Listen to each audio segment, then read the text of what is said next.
I think sometimes people see maybe center playgrounds or these adventure playgrounds, which are awesome. But we had to really be willing to do was just do it one step at a time. That was something that we kept in mind as we put the pieces together. Do things one step at a time.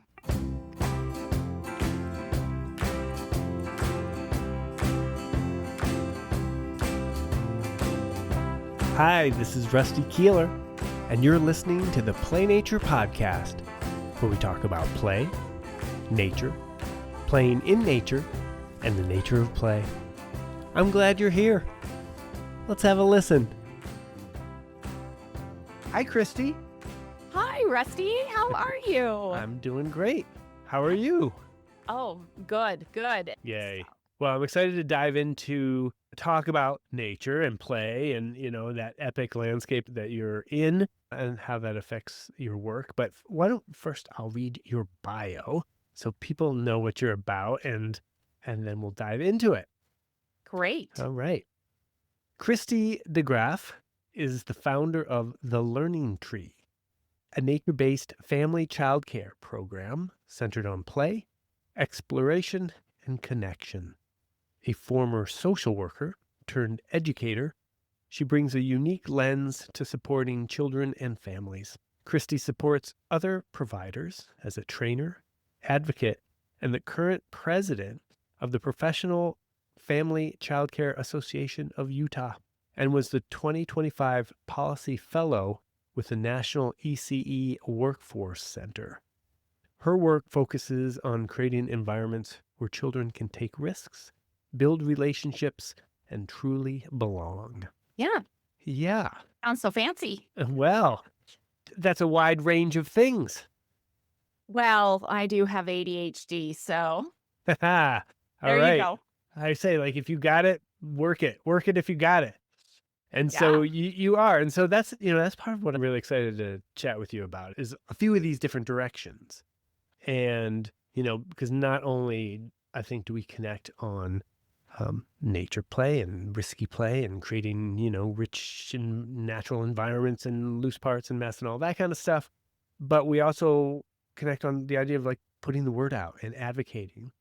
And so I want to talk to you about that and also about your work kind of trying to enlighten legislators and help the lawmakers and everything. So I'd love to touch on all that stuff. Right. I often ask people, what do you stand for? What do you stand up for? And I think that applies with you and your passion and your creativity, both in the work that you do with children and then the work you do in, to advocate for all that beautiful work. But, what do you stand for? Well, I think, first and foremost, I really try to help advocate for and stand for those people that can't really do it very well for themselves, if that makes sense. I feel like when I was growing up, I had a particular experience. And I mean, generally, I had an incredible family. We didn't have a lot of money, but we had a lot of really good experiences together. And I didn't personally experience a lot of trauma in my childhood. But my perspective really shifted when I started in college, when I moved down here. One of my very first jobs was working for the Family Support Center, which was the crisis respite nursery, where they would bring kids who had been removed from their homes and needed a temporary emergency placement. We also worked with a lot of kids that were already in foster care or had been in foster care. And it changed my perspective about what people go through.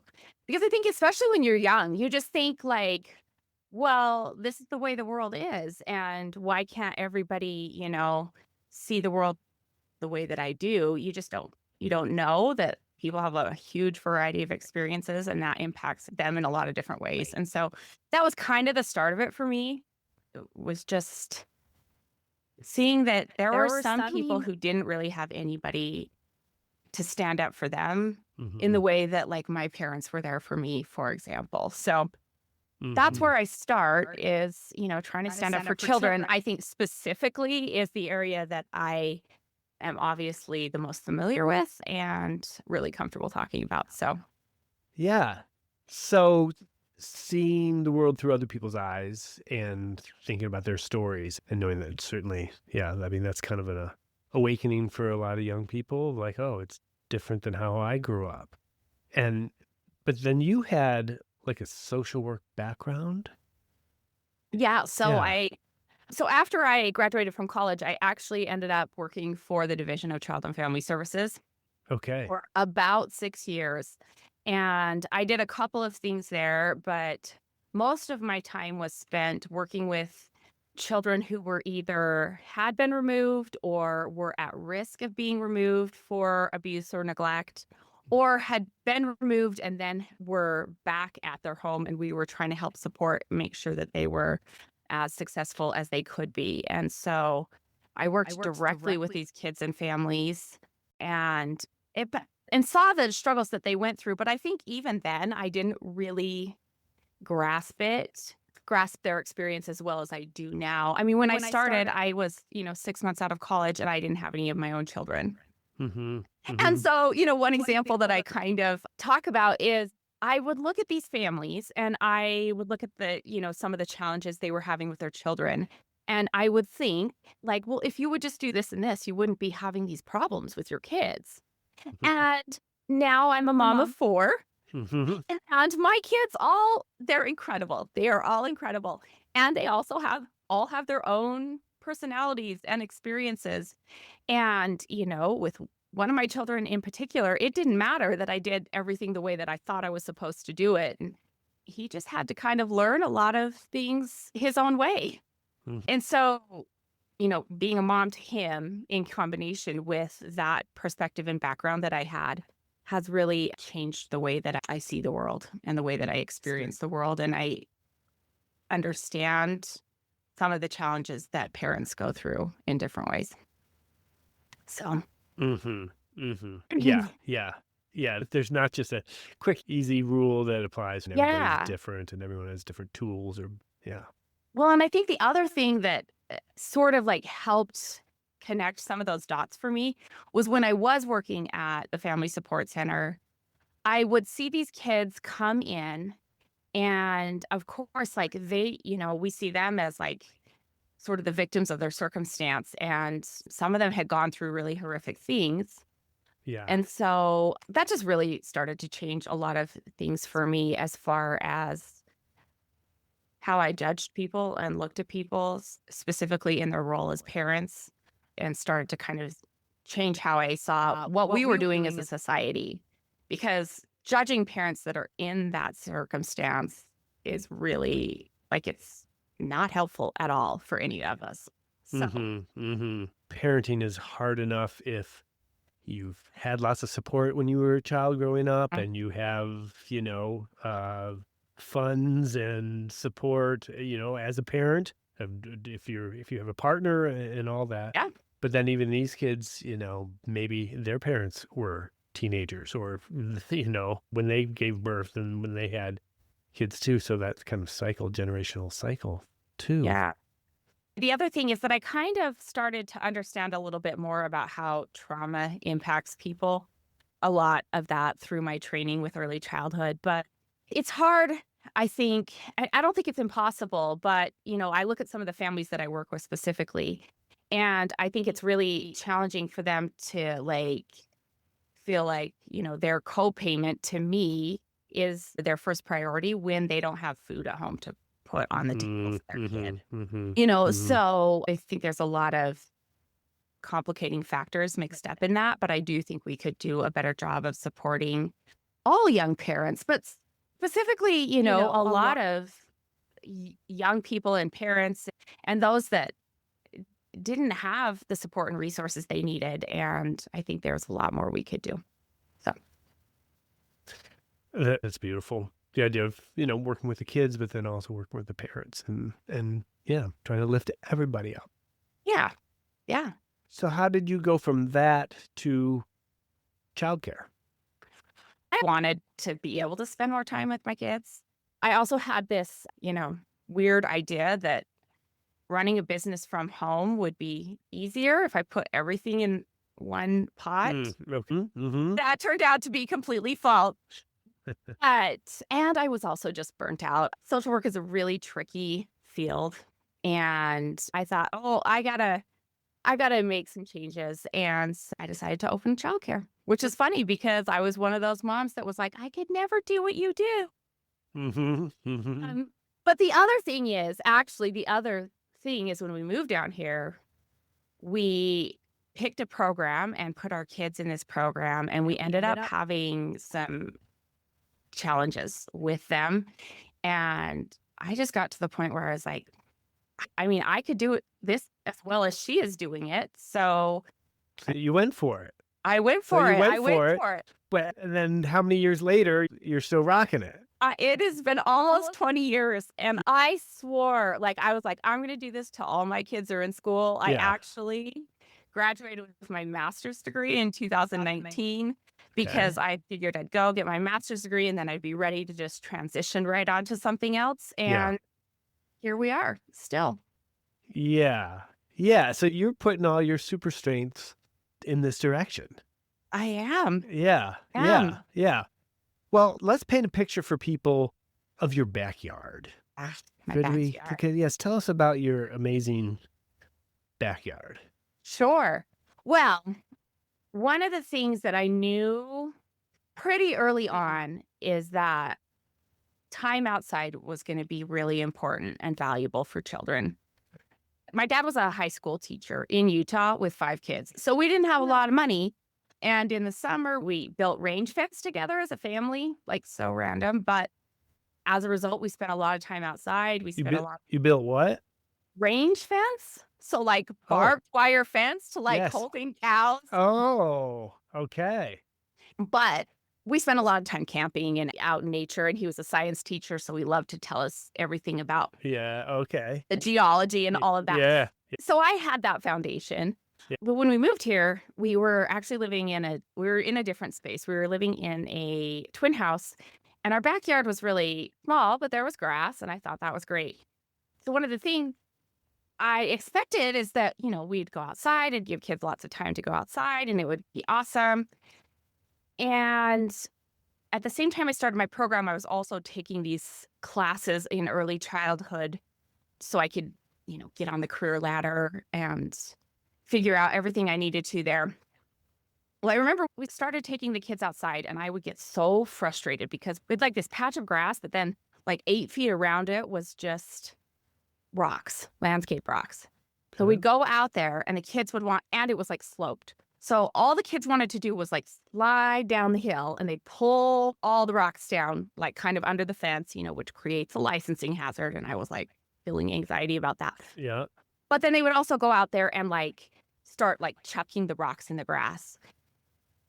And in the meantime, I'm taking these classes and I'm learning about, being a yes program and setting up environments that are good for kids. And so I took the observations from what was happening at my house and the frustrations from what was happening there, along with what I was learning. And my husband and I created our first little mini outdoor space for the kids. And I saw that the power that had for those children in kind of shifting their experience and helping them have, you know, more interesting and engaging interactions outside. Well, about 3 years into my program, the market crashed. We also had our third baby, and we were in this tiny little twin house, and everything just kind of lined up just perfectly. And we were able to get our dream house on a short sale. So we moved Okay. here, and it was amazing. However, the backyard was like a complete blank slate. And Okay. so we just kind of started taking what we had learned and what I understood about kids and what was good for kids and putting pieces together. And my husband's an incredible support and extremely hard worker. He is an artist, so he's really creative. So he would take my ideas. Like when I said, I want a splash pad back there, he's like, well, I don't think I can do a splash pad, but I'll do something better. And he ends up creating this like flagstone patio where you can turn on some water and it'll start like flooding the flagstone patio, and then it goes down and there's like a waterfall area, Yeah. and it kind Yeah. of snakes around the playground in this dry creek bed, and all of a sudden the kids can, build dams and float things down the river and all of these incredible fun experiences. Yes. Yeah. So we just have kind of put all of our eggs in that basket. Yeah. I mean, Yeah. we have an awesome inside space as well, but I do really love our outdoor space. Yes. Yes. I mean, I've been seeing pictures for years. And yeah, I mean, just like it's like its own mountain, first of all, right? It's like this giant slope, but then Yeah. it has all these different levels and activities and things to get into. And it's like you've created it with boulders and planting trees and loose parts galore, like concrete work to create, yeah, like these patios and paths and steps and sand Yeah. rings and yeah. Yeah. It's been a lot of fun. I mean, it's a very odd shaped backyard just because of how the lot was. And so we just kind of decided that we were going to just like run with it and Yeah. just Yeah. use what we could and make it as interesting and as engaging as we could. Yeah. The other thing that was important to me is this is where we live. This is our home. And so I wanted to make it interesting and fun for the kids, but also like wanted to like make it a space that was fun for my family to be as well and for Mhm. me to be as well. And I think we've been able to really balance that in a nice way. I don't think it's impossible. I think sometimes people see maybe center playgrounds or these adventure playgrounds, which are awesome, Yeah. but they think, well, I don't want my yard to look like that all the time. Right, right. And so that was something that we kept in mind as we put the pieces together. But the other thing that we had to really be willing to do was just do it one step at a time. In fact, I think it was the first summer we were here, I bought a bunch of fruit trees and Okay. I put them in pots on my back patio because I thought if I buy them, then we'll get it. We did not get fruit trees planted for 10 years after Oh. that. Those ones died. Ah. And then it was some time after that before we were Yeah. actually ready to do that. But just had to be willing to kind of do things one step at a time. I think Yeah. I got that from you. I think I must have. Well, I That's love that saying, "Dream big, start small, and yes. never stop." Never Hmm. stop. That's the key too, that you never stop. And yeah, so I think that's what I've enjoyed over the years also is like just seeing your projects, right? It's like, and as your husband's an artist, so he's into projects. So Yeah. it's like all these projects kind of adding up. And yeah, I think it is. It's like you've worked with an unusual yard and space and slope and where some people, yeah, I don't know what people think with their own yards, but it doesn't have to be. I think you prove it. It doesn't have to be flat.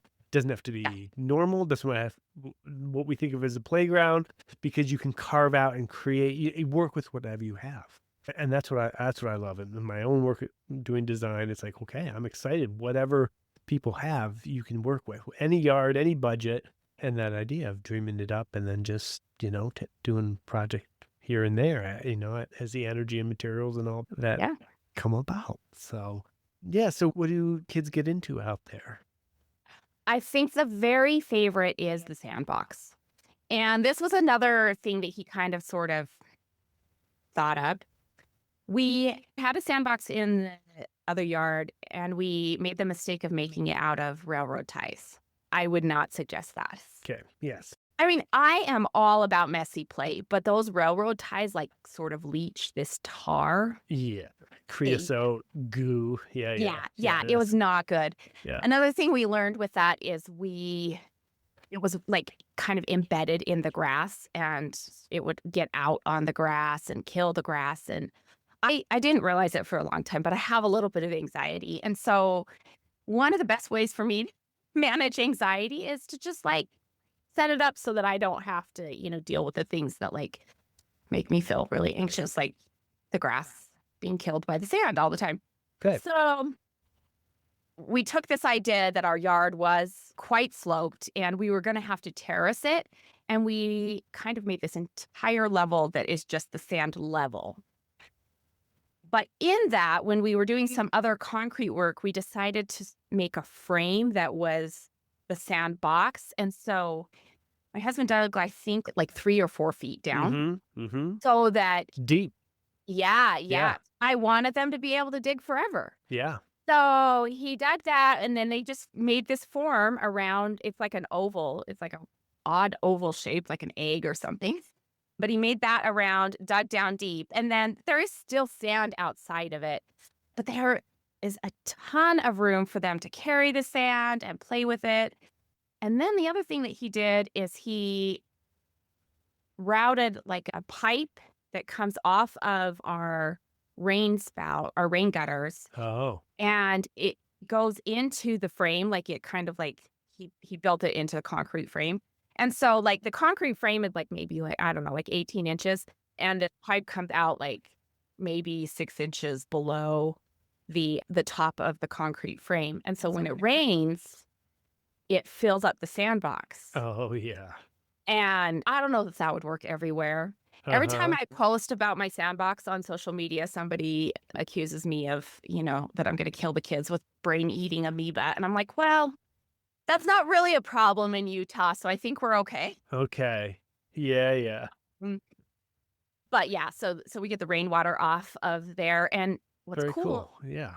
Yeah, well, we live in Southern Utah, so it is the desert, so we don't get rain all the time. Ah. But in the summer, we get these monsoon seasons that come through where it will Okay. rain every single afternoon, and it'll fill up the whole Oh, sandbox with yeah. water, Yeah. but then it soaks in within, like, an hour or 2. So it's, Right, like, right. standing water there, but it's Yeah. enough to, like, have, like, this incredible, like, messy, crazy, fun experience. So, we love the sandbox. We also put a rain barrel down there that we can fill up with water so that they have Oh, okay. access to Yep. the Yep. access to water Yep. when we don't have the rain, which is Yeah, yeah. most of the Most time. of the time. Right, right, right, right. Well, I love that idea of when it rains, something special happens. Yeah. 'Cause so many times when it's raining, maybe some other programs, they don't go outside when it's raining or, that Mhm. kind of thing. But we're all about getting kids outside. Or so anyway, people I love this idea of people creating like a rain event. Like it is a rain, and when it rains, not only is the rain great, but that something special happens because of how the water is routed Yeah, around or moved and everything. So that just yeah, sounds like the great rain event, and kids are going to want to want to get yeah. out there because the rain is creating this space out there. Yeah. 2 more things actually that I thought about as we were talking. So, sandbox, huge hit, they Yep. love. Yep. But the other thing that I have been a little bit surprised has been as engaging as it is our garden area. Yeah. You're big Um, into gardening. Tell us about that. well, again, I had a garden in the last house, and I learned from that as well. It was just like a square foot garden, but it was just low to the ground, so the kids could reach it. But, I have a mixed age group, and that can be tricky with toddlers because they just don't understand. If you pick all the green tomatoes, you're never ever gonna have Mhm. regular tomatoes. Mhm. Oh, when we made the garden space here, we put it in an area that's kind of off to the side, and we also eventually were able to fence it off. But the other thing that we did is we did some taller garden boxes, and then we did one shorter one. So the shorter one is really like we'll if we're planting it there, we know that the kids are going to have free access to it. They can also get up to the taller one. We have milk crates that they can stand on. But we usually go in together because it's gated off, so we can go in together. But the kids love it. I'll start my day out there in the summer, and usually we have one teacher outside, one teacher inside, and so they can pick. Most kids will pick to come down, hang out in the garden, pick cherry tomatoes, pick beans, pick flowers, hang out with me, and it's just so fun. We've also made it a part of, like, we'll do a garden party in the spring with parents and families, Mhm. and so they can help us prepare it or plant things together. They can also take home tomatoes, cucumbers, whatever we have, and it's kind of like our little community garden space as well. Yeah. And then Love it. I think particularly because of the garden, we have also attracted a lot of pollinators and birds, and we have hummingbirds that come. Ah. We have 2 hummingbird nests, and they come back every single year and hatch, like, 2 or 3 sets of babies every, Oh, man. and it's so So cool. fun, We go check on yeah. the hummingbirds every day, and then we can watch their little beaks peek out of the thing, and then eventually there's, like, 1 or 2 hummingbirds that look like they're gonna fall out at any moment, and then Mhm. mm, Aw. and we know they've flown off, but they'll be back. So, Aw, yeah, yeah. What beautiful experiences for the yeah. children there. Yeah. Yeah. Okay. So you've created this beautiful environment and with a loving heart and the creativity of you and your husband and supportive parents and everything. Well, why don't we step in the direction of some of your advocacy? Because I'm curious then, that what I just described, that already is huge, right? So Mm, that's amazing in itself. But then you're stepping and taking it further, being in this world of childcare and mm. in your state, you have a lot of vision and opinions about yes, about how the affordability of childcare, about the laws of how many people what it is to get licensed or how many children you can have licensed or unlicensed and all that stuff. So how did you step in the direction of that and what are you passionate about as far as legislation? And then maybe we can get into also how other people can use their voice, but how are you using your voice and why? Well, I think there's a couple of things that contributed to this. Yeah. First of all, I believe I have kind of a unique experience with my background, first of all, in social work. But Hmm. then also, the more I talk to providers, I think a lot of providers, especially home providers, started their programs because they never wanted to put their kids in childcare. And so they never have been on the other side. They've never been a parent. And my kids were or a parent of kids in childcare, if that makes sense. Hmm. My kids were 2 and 4 when I started my program. And I remember going to those first classes and sitting in these classes with other providers and listening to how they talked about parents. And I was kind of appalled. I was like, you Okay. guys don't know what it's like. And listen, now that I have been a provider for 20 years, I get it. Like, I understand a lot of the things that they complained about. Okay. But I do think it's really easy to just kind of look at another group of people and think that they're the problem, right?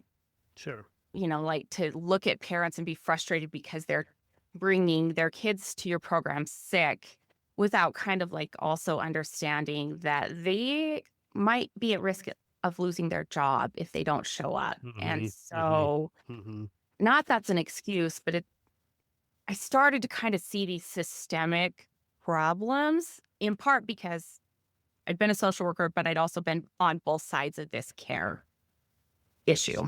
Mhm. The other thing is when I first started, our childcare resource and referral director was really into advocacy. I remember one of the things she told me in one of our classes was when I was interviewing for this job as the director, I told the interview panel that I would never do anything that was not good for children. And I was like, well, yeah, of course, but now that I kind of have worked in a variety of situations and with different people, I can see how some people sacrifice what would be ideal or what is really most important, to try and make the deal or get something over here that they want and they're willing to give up something that, in a lot of cases I just feel like is non-negotiable. But she did a Okay. whole conference on advocacy and I don't know why she picked me. Maybe she could tell I was a little spicy. Yep. But she sort of handed me this packet of materials because 'cause she'd been talking about how important early childhood was and how it was the foundation and all the like, if we make investments here, she'd been giving us all this information, and she kinda, like, at the end kind of handed me this packet of stuff, and she's like, "Now, if I give this to you, you have to use it. Like, you have to speak up and use it."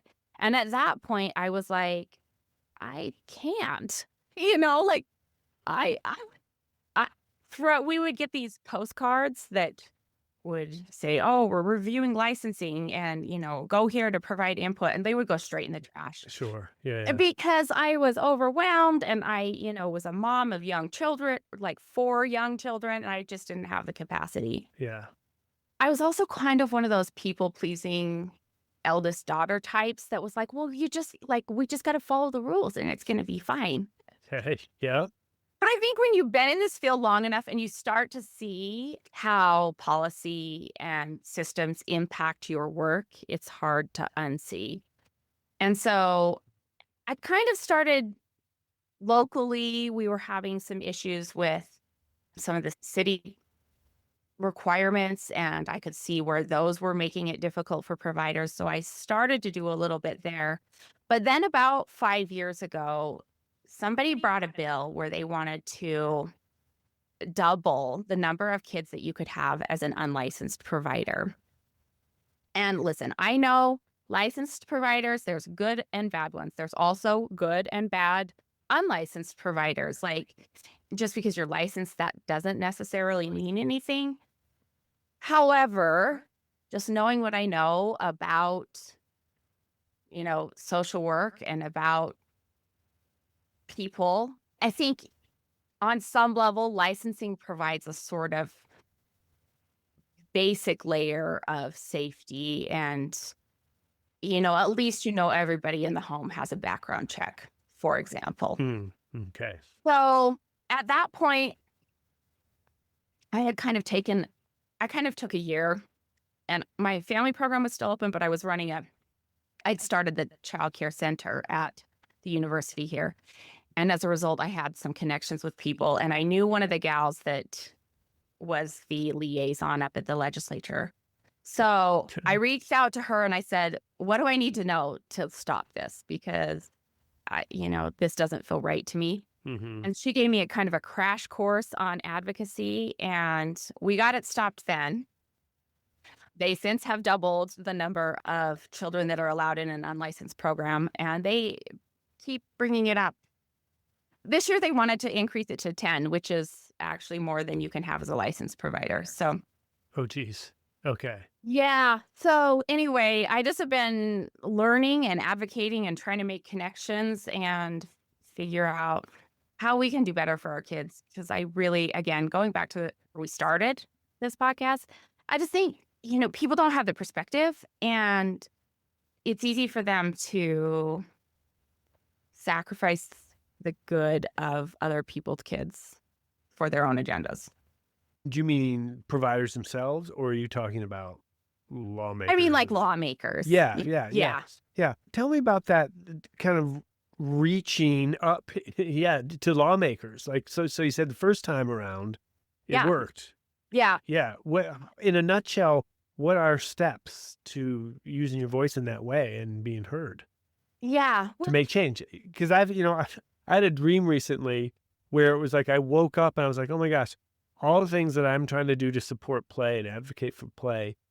What if the most important thing is to lobby and change try to improve licensing according to, people in the know what it should mhm. be, what if that's the most important thing? But it seems daunting, but there are real Yeah. steps, right? To, Yeah. Yeah. So I think some of that is going to depend on the process in your state and the political landscape of your state. But I got a basic in Utah. Okay, and I think this is how it is everywhere. I don't know. I was not into, what was that show that taught you all about the Constitution and how a bill becomes a law? I didn't know any of that. So I learned that. But what I learned, for example, is in Utah, if you have a bill like that's on the final step of being approved, you're probably like you might be out of luck. Like yeah, once yeah, yeah. to that point, it doesn't matter. So what I learned is that you had to stop these bills in committee. So that's what we did. We focused on these committees that they had to go to before they went to the full House or Senate. Hmm. Okay. And so after we did that with the first one, and this is where it got tricky for us, right? Is we went to the bill sponsor, and I assume this is the same way everywhere, but what they encouraged us to do is reach out to your legislators, develop a relationship with them, start emailing them, start calling them, meet with them if they're local. I haven't had my local legislators come, but I probably should have them invite them to come to my program. Hmm. And so you start developing these relationships. Well, we had been working against this bill that this one legislator had proposed. And what we determined is that they really wanted to do something for childcare. And they thought that this was the way that they could do something without spending any money. So when the session ended, we were talking to the sponsor, and I just sat down one day and I listed out about 5 things that I thought maybe they could do to help support childcare. I, look at, can we attach childcare providers to state benefits because they often don't have benefits in retirement? Right. I talked about the issue of school age kids in a family program and how that was tricky because you would have these school age kids that were taking up a whole spot. Like you had to save a whole spot because they were going to come after school. But then you couldn't use those spots for other kids. And oftentimes you're not making as much money. I'm trying to remember. There was like 3 or 4 other things. But what they did is they took one of those ideas, they took the school age kids and they started working on a bill around that. And we actually that year did get an exemption for family childcare. So now you can have 3 extra school age kids in your program above your license capacity. Okay. Okay. So it just makes it a little bit more flexible because Yep. you can keep the older siblings of those kids that are in your program, that have been in your program forever, especially when you have a single mom with multiple kids and, they don't want to have to take them to different program. So that was awesome. However, at the very end of that process, they attached that we're going to add 2 more kids into unlicensed care. And they stuck it right in there in that bill. In the same bill. Yeah. Yeah. I can't remember if it was that one. It might have been like a tax credit bill also that we felt like was important, Okay. to help the parents. So that's where it gets tricky is, I've seen this happen now multiple times. And we kind of thought got to the point, well, they put unlicensed care at the same as licensed care because they did that again 2 years later. Mm. So now you can have 8 kids, whether you're unlicensed or licensed. And I thought it was over. It was not over. They did the exact same thing this year. We have a policy group here in Utah that it wants to work on these important issues and wants to work on these issues that are impacting families. But the challenge is childcare is not their expertise, number one. And so they don't really understand the system.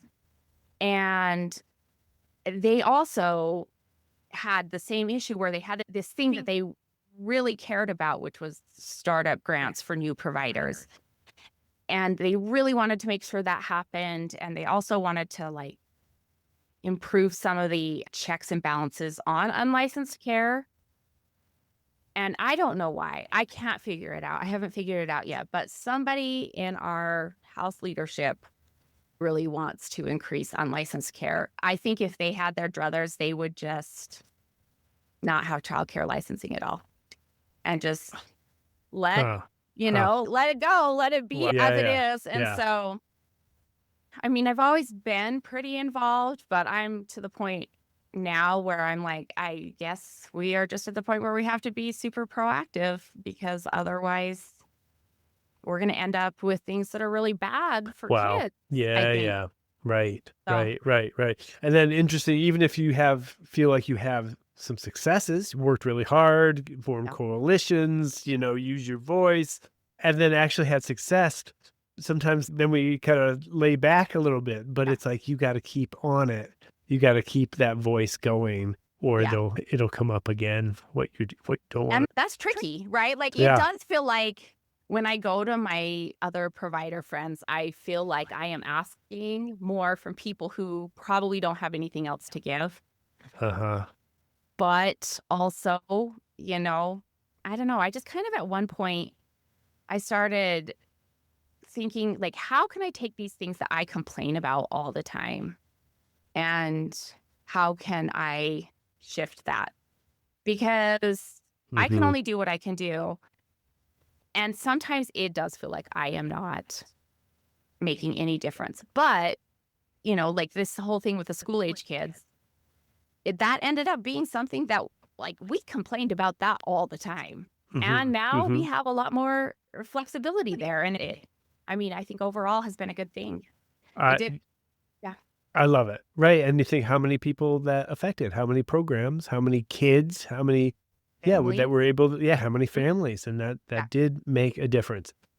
And like what you just said, like, we all have a complaints and providers, and especially when it comes to licensing or the rules or, the way things go. And so, I think a lot of people maybe get stuck in the complaints and they feel, Uh-huh. the pain points, but that idea of that there is something you can do about it. Yeah. That you Take those and what could you suggest? What could you fix? Mm, Kind of the same idea though as like working in your space, right? mm, Like the things that are like weird or odd or bother you about your outdoor space. Like yeah, how can you flip that and make it a strength or make it something that works for you? yes, So, yes. yeah. Well, so you are a relentless problem solver. So many problems to solve, so little Tell me time, I guess. Oh, there we go. Oh my gosh. So, okay. So maybe just the last thing I want to kind of touch on is so using your passion and your energy to make change. And Mhm. then you also are using that you also have a communication background and super skills. And so you were also like a master of social media and getting messages out there in creative ways that hook people. Yeah. So tell us a little bit about that because you definitely have an interesting take of putting great ideas and philosophy and questions through TikTok, Instagram, and Yeah, all that yeah. stuff. And you seem to enjoy it. I do. I okay, I'm gonna get right back to that, but I did want to say one Oh yeah. thing with the advocacy thing, Yeah. and it's also, like, goes with your backyard or your space as well. Yeah. One thing I tell people all the time is be willing to do less than you think you should, Okay. if that makes any sense. Because when I look at, the work there is to be done, there are always 500 things that I could put on my list. Yeah. And maybe if you don't have ADHD, you can't relate to this. But I also tend to get stuck in the idea of all or nothing. And so sometimes I will Mm-hmm. get frustrated because I wasn't able to email everybody on the committee, all these long things, and all these talking points and whatever.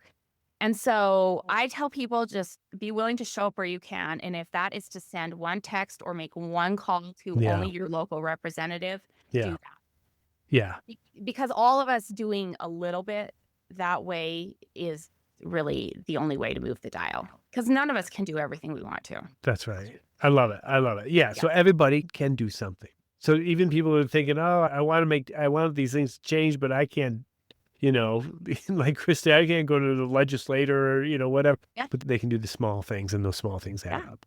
And Yeah. you can do what you can where you are at and do less than you want to if you have to. You know what I mean?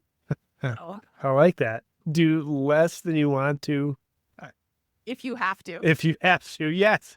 And it still makes a difference because It you're does. doing something. You're doing Yeah. something. Yeah. Yeah.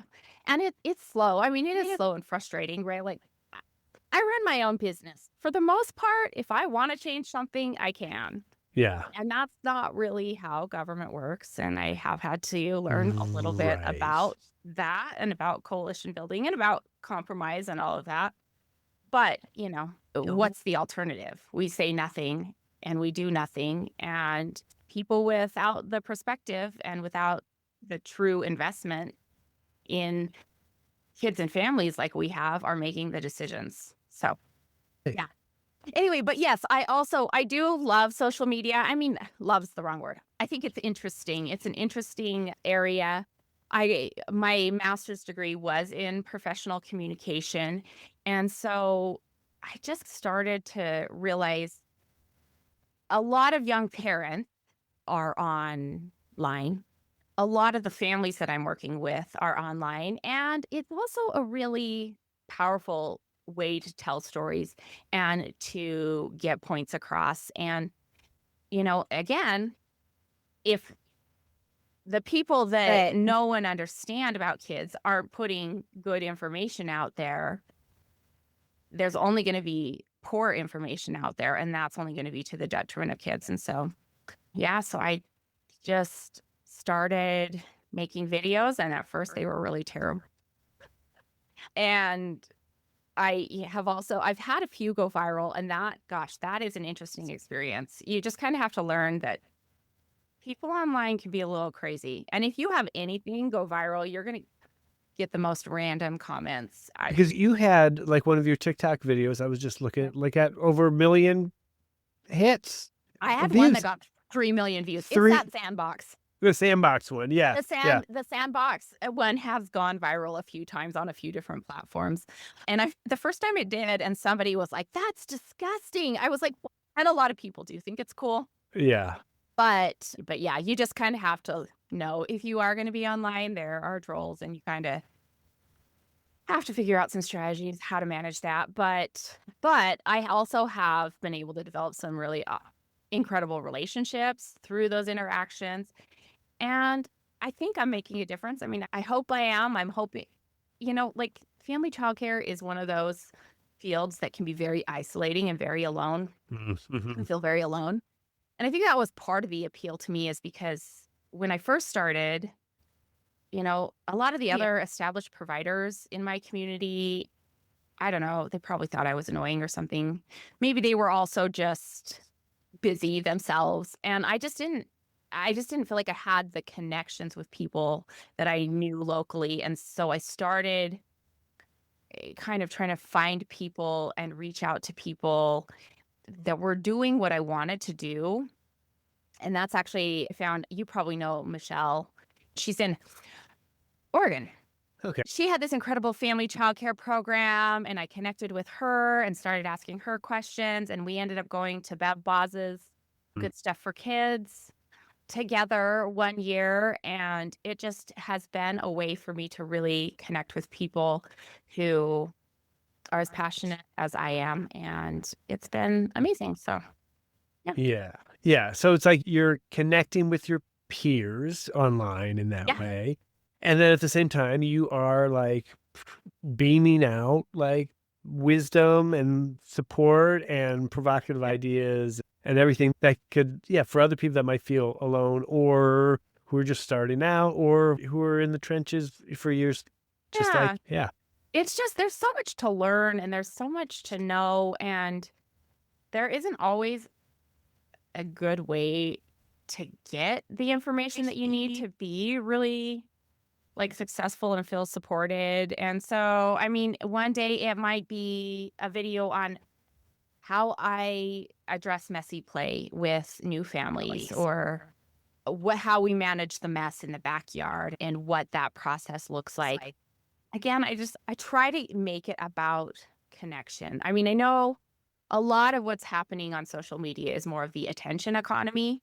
And there are things that you can use from that to like know how to hook people, how to get them interested in what you have to say. But ultimately, at the end of the day, for me, I don't want to stir up controversy. I want to help connect providers and help them know how to support children better, and to know what is developmentally appropriate for children and how they can feel sort of emboldened to do more of that in their program.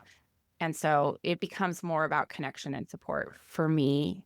And I think that, I mean, that's a space I'm really happy about being in. So, Yeah. Yeah. Well, you're doing it and you're making other people happy too, seeing what you're up to, and you know that it's inspiring other people to do try the smallest thing that they can try yeah, first, right? yeah. Yeah, and yeah, then they'll be, working their way at it just like the rest of us. But thank you so much for sharing your story and your passion. And there's so much of the day-to-day work that you do with children is so beautiful. And then trying to make change and, use your voice for people who don't always have people speaking for them, and then putting it out and connecting with your great community too. So I'm glad I'm in community with you. Thank you. And thank you for having me on. I didn't really get into this, but your work has been very inspiring to me as well. And just all the things that you have put out into the world. I mean, really, so much of what you have done has been a foundation for what I am doing as well. So I appreciate that as well. Oh, thank you. That's great to hear. And that's the idea, right? We just want to put it out there and help everybody take it to the next level. Yeah. Including you, dear listener.